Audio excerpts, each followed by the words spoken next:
Oke, Assalamualaikum warahmatullahi wabarakatuh. Selamat siang anak-anak sekalian. Semoga pada kesempatan ini kita semua dalam kondisi sehat, dalam kondisi segar. Kita tetap fit meskipun untuk menjaga vitalitas kita di masa pandemi ini adalah sesuatu yang mungkin agak berat. Kenapa? Karena keterbatasan aspek gerak fisik kita. Tapi dengan tetap konsisten menjaga protokol kesehatan, menjaga jarak. Yang terpenting adalah tentang mengelola pola makan. Jadi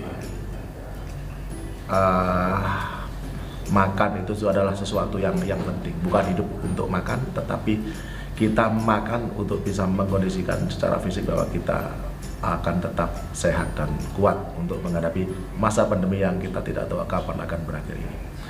Oke anak sekalian, kaitannya dengan layanan bimbingan karir kita pada kesempatan ini, kaitannya dengan perencanaan karir masa depan. Kalau kemarin kan kesempatan sebelumnya adalah tentang passion kita seperti apa gitu ya. Nah sekarang adalah perencanaan karir masa depan, karena kalau kita tahu passion kita seperti apa, akan lebih mudah bagi kita untuk merencanakan karir. Kalau bicara tentang karir, karir itu kaitannya dengan jenis-jenis pekerjaan nanti kan. Tentu kalau pekerjaan tertentu akan berkontribusi kepada apa yang kita dapatkan. Biasanya kaitannya dengan finansial, dari sisi ekonomi aspeknya. Biasanya begitu. Goalnya adalah kesejahteraan. Oke, kita lanjut. Apakah perencanaan karir itu secara spesifik? Karir adalah suatu aktivitas atau kegiatan yang dilakukan secara terarah dan terfokus. Artinya karir itu ada planningnya, ada tahapannya, ada step-stepnya. Nah, jadi kita nggak bisa kalau kita bicara karir tanpa kita memprogramkan sesuatu, kemudian akan tiba-tiba sampai ke tujuan itu. Tidak bisa seperti itu. Ya. Jadi kita harus merencanakannya, ada tahapannya, ada stepnya. Dan itu ada hal yang paling penting, kita harus fokus. Kenapa? Kalau kita tidak fokus, maka ya sesuatu yang kita kerjakan tidak fokus, tidak terarah, tentu sulit kita untuk berhasil. Ya. Fokus dengan apa? Dengan kemampuan kita. Misalnya dengan bakat minat kita seperti apa, ya keyakinan kita seperti apa, tata nilai yang ada di diri kita, di masyarakat, di budaya, di agama kita seperti apa. Ya. Nah, itu yang kita miliki untuk mendapatkan sumber penghasilan yang memungkinkan kita untuk maju dan berkembang secara baik itu kaitan dengan cara kualitas hidup kita maupun kuantitas, akhirnya kepada sebuah kesejahteraan. Artinya perencanaan karir itu adalah suatu kegiatan yang kita lakukan secara terarah dan fokus untuk kita dapatkan. Kita harus tahu goalnya seperti apa. Tentu ada tahapan-tahapan dan step-step yang kita lalui. Intinya terarah dan fokus. Oke. Kemudian langkah apa dalam perencanaan karir ini? Ya. Yang pertama, bagaimana kita mengembangkan rencana karir? Nah, kembali lagi, rencana karir ada perencanaannya karena karir mengarah kepada sebuah jenis pekerjaan tertentu. Jadi kita harus bisa memikirkan mengenai apa yang akan kita lakukan dan langkah strategis apa yang akan dibutuhkan untuk melakukan hal-hal yang kita inginkan itu. Oke ya.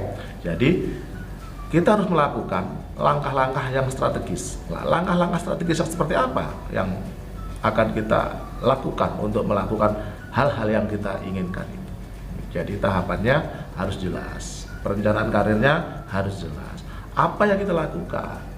Dalam waktu dekat kita planningnya apa, menengah apa, jangka panjangnya apa. Kalau ini berhasil, maka ada pengembangan berikutnya. Kalau ini tidak berhasil, kurang maksimal, maka ada planning berikutnya. Ya, jadi perencanaan karir nomor satu yang paling penting. Oke, kemudian tinjaulah bakat dan passion kita atau kemampuan serta minat kita yang kita miliki. Sekali lagi, di kesempatan sebelumnya kita bicara passion. Passion nanti mengarah ke bakat. Passion, alam di bawah sadar kita menuntut kita untuk kita mengeksplorasi diri kita, melakukan sesuatu yang kita bisa melakukan itu dengan ikhlas. Kenapa? Karena kita ingin, kita mampu, tanpa kita sadar, kita dituntun oleh itu oleh alam bawah sadar kita, ya. Jadi dengan itu maka keberbakatan akan lahir, ya. Jadi dengan itu keberbakatan akan lahir. Seseorang akan enjoy bermain bola. Mungkin orang akan mengatakan kok gak pegel gitu, bermain bola, bersepeda, berenang, membaca, mengerjakan pekerjaan kaitannya dengan numerik misalnya, gitu ya, dengan angka-angka. Seharian di sebuah lab misalnya. Itu adalah passion masing-masing. Kalau itu sudah terpenuhi maka keikhlasan akan muncul. Kalau sudah keikhlasan akan muncul, tidak ada beban, tidak ada untung dan rugi yang kita lakukan. Oke, jadi tidaklah bakat dan passion kita. Itu yang kedua. Oke, yang ketiga, cobalah kita ini mencari tahu jenis-jenis karir atau pekerjaan apa yang mendekati dengan diri kita. Kita kepingin apa? Kita seorang yang sangat terbuka misalnya, ilmu-ilmu komunikasi, public speaking menjembatani kita untuk bisa menjadikan seorang yang komunikator yang baik, seorang public service yang baik, atau public relation yang baik, dan sebagainya.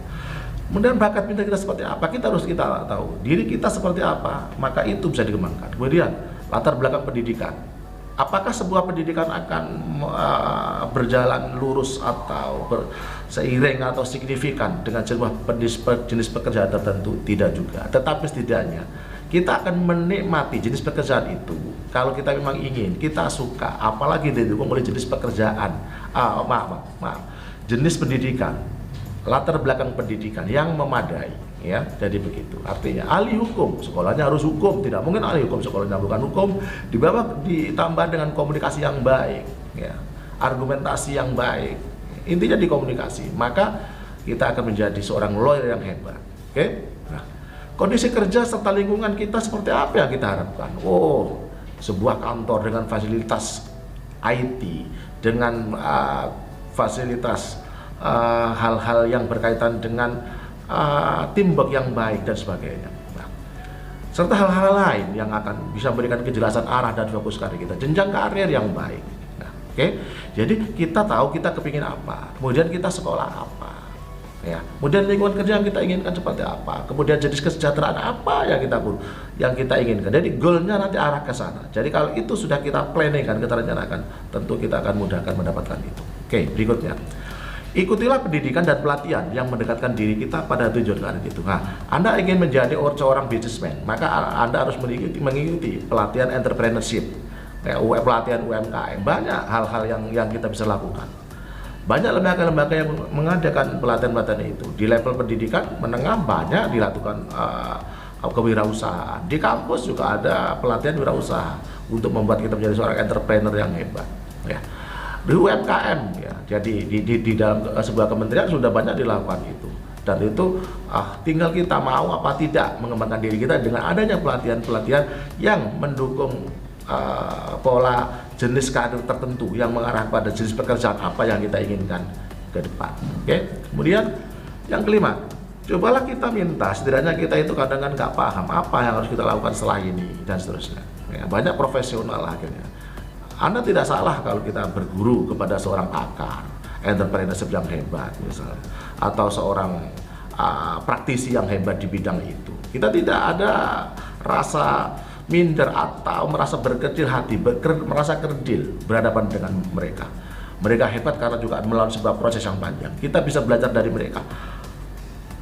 Tentu saja, tentu mereka akan dengan senang hati memberikan kesempatan kepada Anda untuk memberikan apa yang selama ini mereka lakukan, sehingga Anda akan berada di tracknya, Anda akan berada di koridor yang benar untuk meniti jenjang karir kaitannya dengan jenis pekerjaan tertentu. Maka kalau itu sudah bisa Anda lakukan, tentu Anda bisa mencapai Anda yang inginkan, bekerja dengan passion Anda, dengan bakat Anda, dengan minat Anda, dengan latar belakang pendidikan misalnya, yang goalnya mendapatkan jenis pekerjaan yang Anda inginkan, suasana pekerjaan yang Anda inginkan, tentu mengarah kepada sebuah kesejahteraan dan kenyamanan kerja akan Anda dapatkan. Ya, itu yang bisa saya sampaikan kaitannya dengan perencanaan karir masa depan. Tentunya Anda tidak boleh terlena dengan masa-masa yang ya mungkin kita bisa merasa santai dulu lah karena hidup masih panjang. Kita tidak tahu hidup akan berakhir sampai kapan. Tetap semangat, jaga diri, jaga kondisi baik-baik, tetap menjalankan prokes kesehatan, makan yang banyak. Terima kasih. Wassalamualaikum warahmatullahi wabarakatuh.